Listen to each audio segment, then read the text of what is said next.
दीर्घ समय धरी फुंकुछंती शंख एवं काहाली। गंजाम जिला बेलगुंठा ब्लॉक नोटुंगा गाँवर अंबिका प्रसाद डाकुआ पिलाबेलू बापांठार शंख बजाइबा शिखिले। शंख बजाइबा शैली किभली नियारा हेबो सेथिपाई प्रयास कले आ सफल मध्य हेले। गाँ मंदिर में सकाळ एवं संध्यारे दीर्घ समय पर्यंत शंख काहाली बजाइबारे सफल होउछंती अंबिका। अंबिका प्रसाद डाकुआ आमर नेटा ग्रामर आम भावुँ गोटे गर्व गौरव आम कहीं सी गोटे विरल प्रतिभा पाखे एमती गोटे कला अच्छी जोटा कि आज जाए आम तार विकल्प देखिनु एत आम बुलीचु तार विकल्प किंतु देखुनु तार जो कला अच्छी शंख आउ काहाली बादक। नेटा ग्राम हूँ संस्कृति संपन्न गाँ।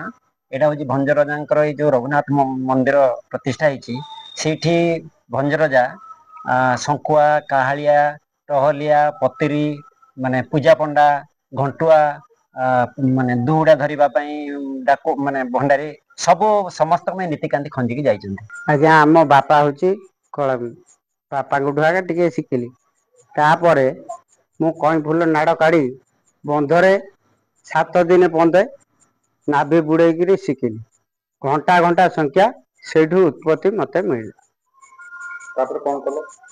तापरे भोजी कार्य